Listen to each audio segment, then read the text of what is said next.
नमस्ते, मैं हूँ आचार्य प्रतिष्ठा। बहुत सारे दर्शकों ने ये प्रश्न किया कि आचार्य जी ऐसी कुछ क्रियाएं बताइए, क्योंकि हम में से बहुत सारे लोग ऐसे हैं जो नियमित रूप से योगाभ्यास नहीं करते और जो कुछ भी नहीं कर सकता वो सुगमतम से सुगमतम क्या करे कि हमारे फेफड़ों की क्षमता बढ़े। तो आज मैं आपको बताऊंगी कि वो लोग जो बिल्कुल योगाभ्यासी नहीं हैं, जो योग के बेसिक्स भी नहीं जानते हैं, कुछ नहीं कर सकते हैं ज़्यादा बॉडी से, तो वो क्या ऐसा करें जिससे वो अपने फेफड़ों की क्षमता को बढ़ाएं। अगर आप बहुत अधिक योगाभ्यास नहीं कर सकते या जो बेसिक एक्सरसाइजेज हैं वो भी नहीं कर सकते, तो भी आप 3 काम कर सकते हैं और ये 3 काम बहुत बहुत लाभकारी हैं, बहुत बहुत फ़ायदा देंगे। आपके फेफड़ों की क्षमता को भी बढ़ाएंगे, आपके फेफड़ों की रोग प्रतिरोधक शक्ति को भी बढ़ाएंगे, हमारी लंग्स की इम्यूनिटी को बेहतर करेंगे।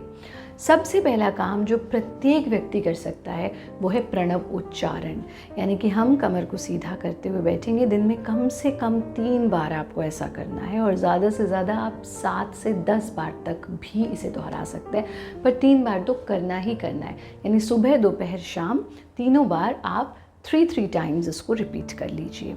आप कमर को सीधा करके बैठेंगे, हाथों को ज्ञान मुद्रा में ले आएंगे, आंखों को बंद करेंगे, गहरा सांस लेंगे,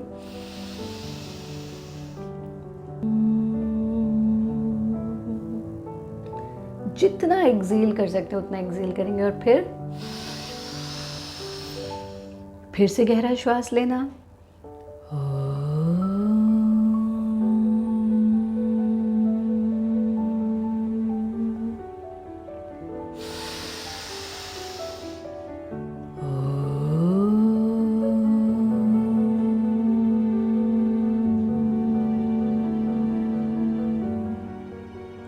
ऐसा आप कम से कम 3 बार अवश्य करें।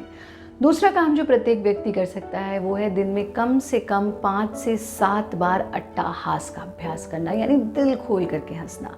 कैसे करेंगे? पेट को बिल्कुल ढीला छोड़ देंगे, लंग्स को बिल्कुल ढीला छोड़ देंगे, चेस्ट को बिल्कुल ढीला छोड़ देंगे, दोनों हाथ को फैला लेंगे और फिर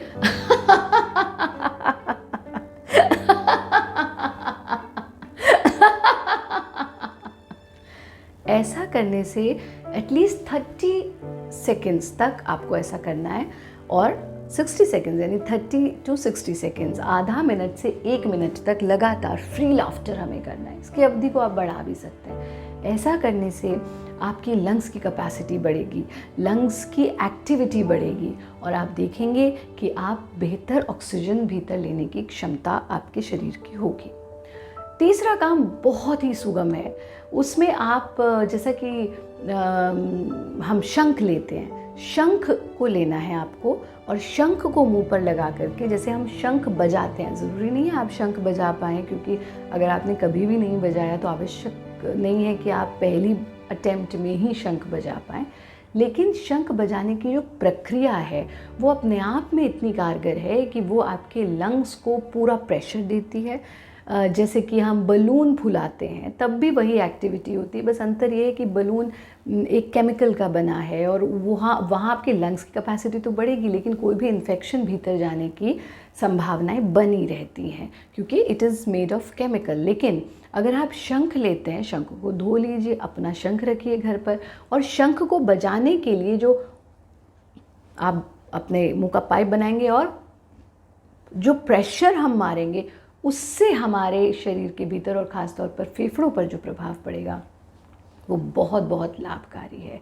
ये 3 कार्य सभी लोग कर सकते हैं और चौथा तो हमने ऑलरेडी आपको हमारे पहले के एपिसोड्स में बताया है कि पेट के बल लेट करके थोड़ी देर सांस ज़रूर लें। जितनी भी चेस्ट एक्सपेंशन एक्सरसाइजेज हैं वो ज़रूर करें। इन छोटे छोटे अभ्यास से, ये बहुत सुगम क्रियाएं हैं जो हमारे दर्शक जानना चाह रहे थे कि जो कुछ भी नहीं कर सकते वो क्या करें, तो इतना तो सभी लोग कर सकते हैं। आप ऐसा नियमित रूप से करें, आप देखेंगे कि आपकी लंग्स की इम्यूनिटी बेहतर होगी, फेफड़ों की क्षमता बेहतर होगी।